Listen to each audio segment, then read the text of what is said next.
Hai Sobat Bumi, ketemu lagi nih sama Nanat di Bumi ke Satu. Ya nih, kebetulan Nanat habis ketemu sama temen Nanat yang dari Sumba, NTT.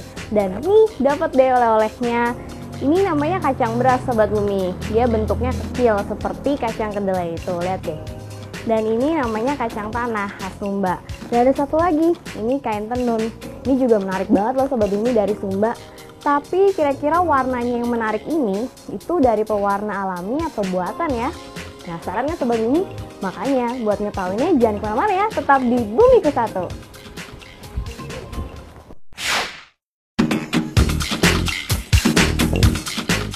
Hai Sobat Bumi, hobi traveling keliling Indonesia?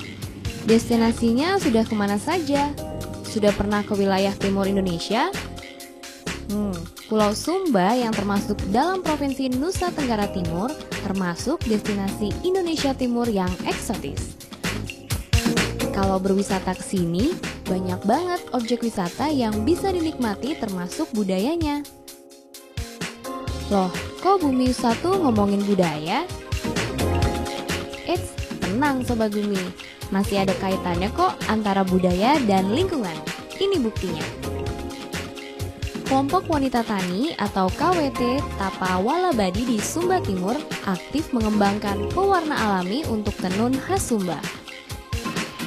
Oke banget ya idenya Sobat Bumi, yaitu menyandingkan potensi flora sebagai pewarna alami untuk tenun.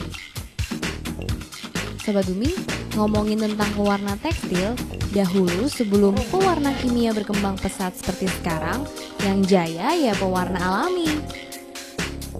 Pewarna kimia untuk tekstil banyak dipakai karena alasan praktis, lebih murah, serta tampilan warna yang lebih menarik plus beragam. Namun, tetap saja, yang namanya kimia pasti ada dampak buruknya bagi lingkungan. Oke, langsung simak dan ambil ilmu tentang pewarna alami di episode kali ini ya.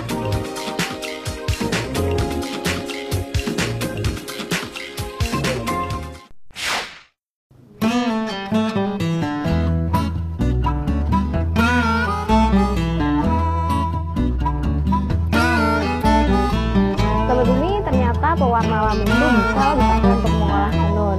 Gampang buat nemunya, di sekitar rumah juga pasti ada Sobat Bumi ya kan? Nah kayak sekarang nih Nanat mau eksperimen, mau cari bahan alami lainnya seperti kunyit, pandan, dan buah naga.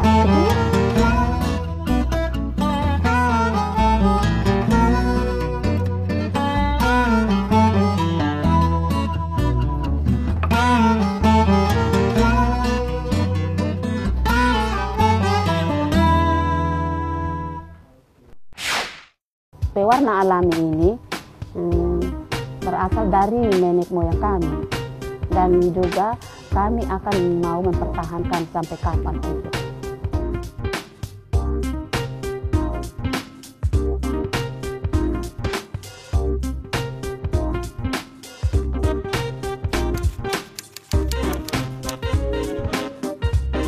Untuk penggunaan pewarna alami ini sudah dari dulu, sudah dari nenek moyang kami, ini adalah warisan dari orang tua. Pewarna alami ini yang digunakan, yang pertama kalau untuk pewarna biru yaitu nila, kalau pewarna merah yaitu mengkudu.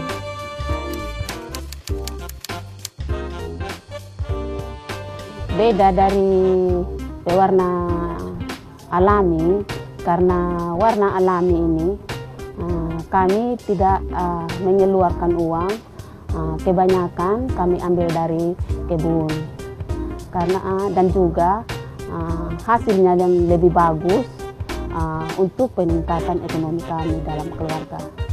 Kalau untuk yang kimia itu mudah luntur, dan harganya juga akan tidak sama dengan harga kain yang warna alami. Harganya kecil sekali.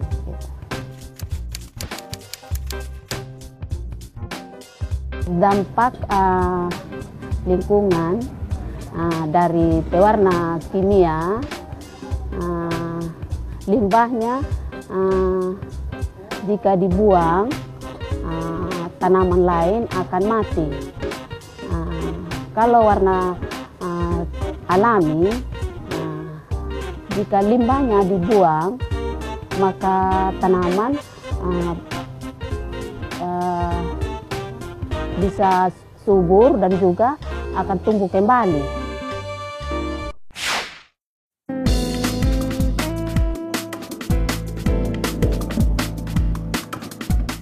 Nah Sobat Bumi, sekarang bahan-bahannya udah lengkap nih. Ada buah naga, kunyit, dan pandan. Tinggal eksperimennya. Yuk!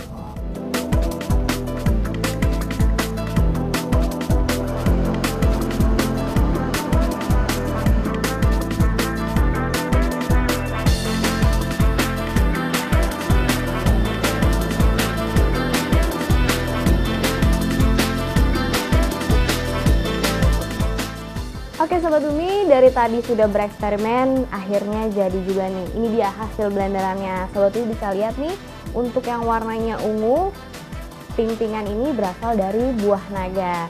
Dan pandan yang tadi di blender itu menghasilkan warna hijau. Dan untuk warna oranye, seperti ini dari kunyit. Sobat Bumi penasaran gak sih kira-kira pewarna seperti apa ya yang digunakan untuk tenun Sumba? Apa nama tanamannya dan bagaimana cara mengolahnya? Langsung aja yuk simak di segmen Kulik yang satu ini.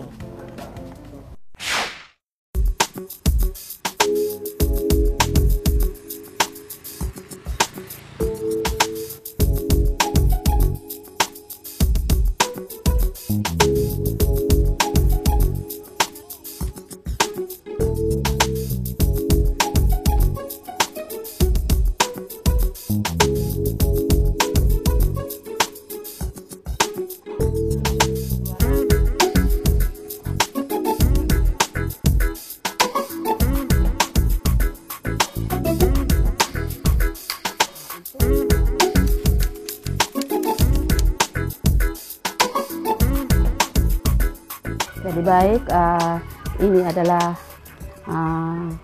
namanya pewarna alami yang namanya nila. Daunnya kecil-kecil, buahnya agak panjang-panjang sedikit. Jadi untuk mendapat hasilnya untuk pewarna, kami ambil daunnya, dipotong-potong. Setelah itu kami rendam, lama kami rendam 1 hari. Setelah itu kami peras, buang ampasnya. Jadi air yang kami butuh, airnya itu dicampur dengan kapur. Sesudah itu dikocok-kocok sampai busa. Busanya itu sampai dia berhenti sendiri. Maka itu ditinggalkan 1 malam lagi. Setelah itu buang airnya, kami tiris airnya, yang gumpalan di dalamnya itulah yang menjadi bubukan untuk pewarna. Jadi baik, dari hasil daun-daun tadi yang saya kasih tunjuk, direndam, ini yang mengendap di dalam, kita buang airnya, maka inilah hasilnya. Untuk kami pakai untuk pencelupan nanti.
setelah diikat tadi, inilah hasilnya. Setelah pewarna merah, maka hasilnya seperti ini.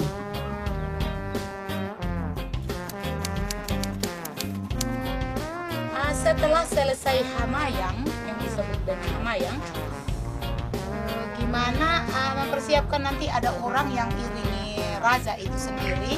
Karena di sini kalau rajanya dikubur, ada hambanya yang dihias seperti raja.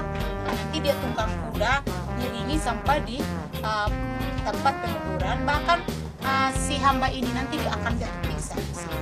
Di sini kita masuk sudah pada acara penyongsongan, artinya mengiring raja ke kuburan.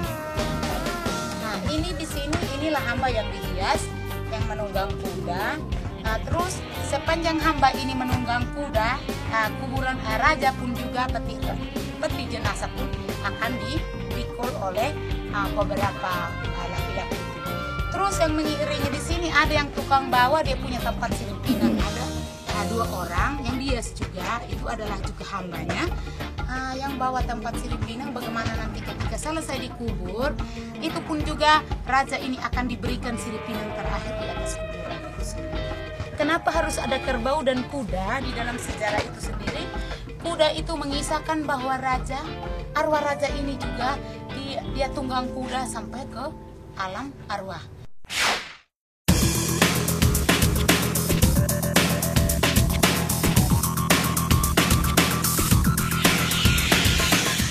Sobat Bumi, pembuatan pewarna alami cukup menarik ya.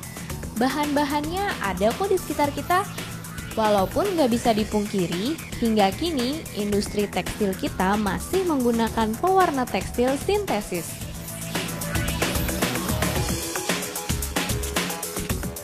Eits, tunggu dulu. Simak dulu ya dampak negatif dari pewarna tekstil. Pewarna tekstil atau yang disebut juga pewarna sintetis dibuat oleh manusia dengan menggunakan bahan kimia. Secara umum, pewarna sintetis digolongkan sebagai pewarna asam, pewarna basah, pewarna direct, pewarna mordant, pewarna fat, pewarna reaktif, pewarna dispers, pewarna azo, dan pewarna sulfur. Sampai sekarang, belum ada cara pengolahan yang baik untuk mendaur ulang limbah pewarna tekstil. Hasil limbah ini dibuang ke sungai atau danau sekitar dan menjadikannya tercemar.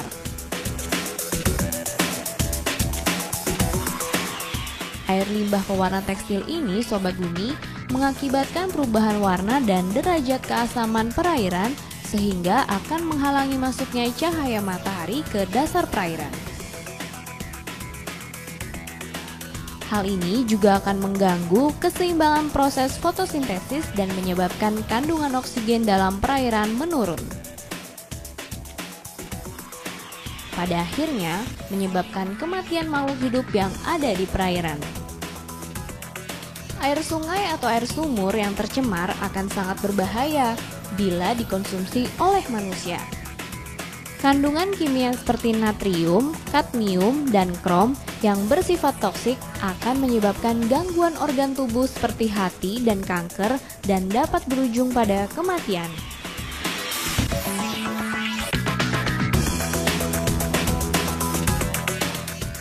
Gimana Sobat Bumi? Sudah jelaskan penggunaan pewarna tekstil sangat tidak baik.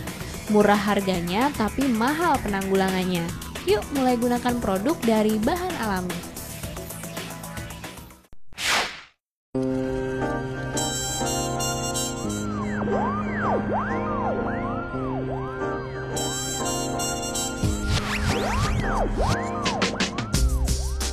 Ya Sobat Bumi, kali ini di segmen Berita Lingkungan bakal oke dan seru banget nih, karena Sobat Bumi bakal mengetahui bahan pewarna alami lainnya yang berasal dari kulit manggis, kulit jengkol, kulit kayu, serta dedaunan untuk bahan pewarna alami batik. Penasaran kan? Langsung aja saksiin di segmen Berita Lingkungan.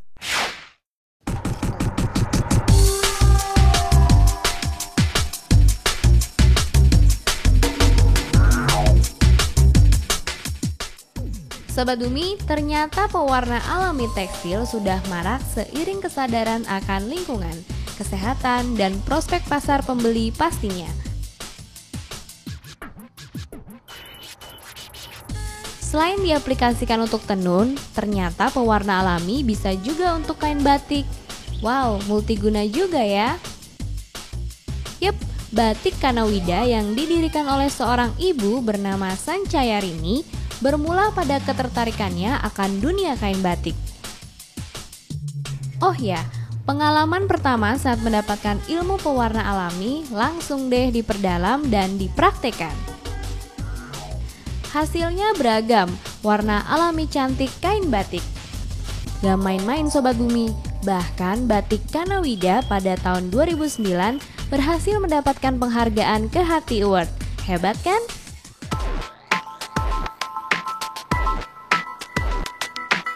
Penghasil pewarna alami yang digunakannya pun gak jauh-jauh Sobat Bumi, ada di sekitar bahkan dari sampah. Warna kuning bisa berasal dari dedaunan rambutan, mangga, dan alpukat. Kayu nangka pun menghasilkan warna kuning Sobat Bumi.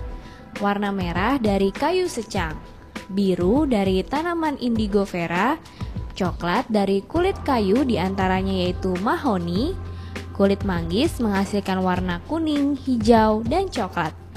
Biksa dan daun dolar yang merambat di tembok menghasilkan warna oranye. Dan mahkota dewa menghasilkan warna kuning, coklat, hijau. Kulit jengkol menghasilkan warna coklat dan hijau. Untuk memperoleh pewarna alami, bahan-bahan ini pun cukup hanya direbus sampai menghasilkan warna yang pekat. Namanya juga pewarna alami, pasti memiliki karakteristik yang unik. Setiap pewarnaan kain batik bisa jadi menghasilkan pewarna yang beda-beda konsentrasi kepekatan warnanya. Jadi sama saja dengan bereksperimen. Seru ya? Butuh kesabaran dan kreativitas tinggi untuk bermain dengan pewarna alami. Sobat Bumi tertarik untuk mencoba?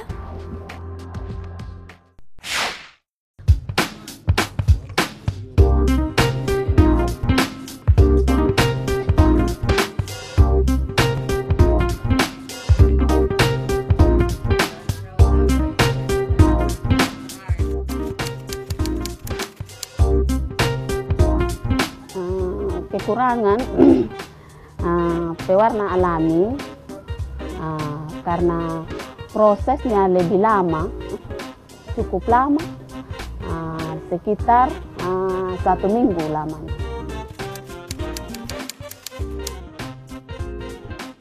Kalau untuk kami setia dalam kelompok untuk pewarna alami ini, kami lebih bagus untuk memakai ini karena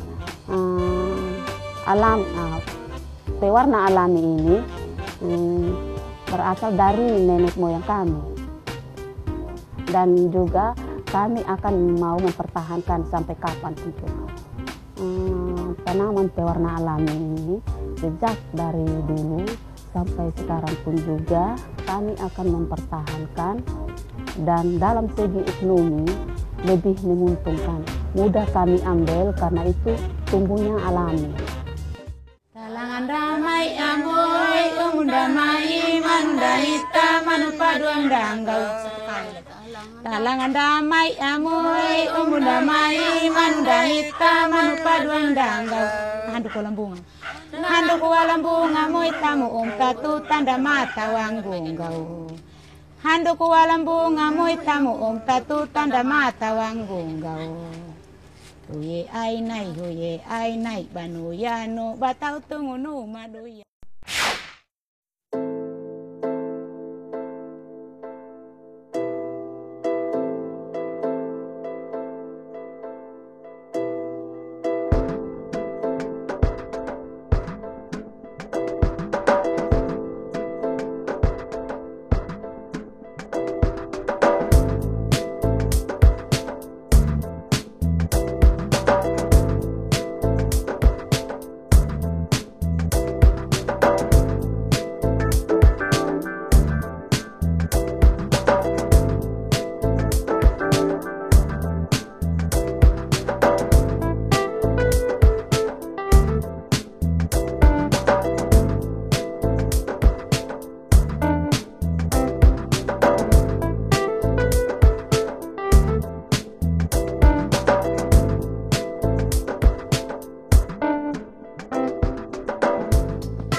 tahu kan ternyata bahan pewarna yang dilakukan di Sumba untuk menenun itu berasal dari nila yang menghasilkan warna biru dan buah mengkudu merah.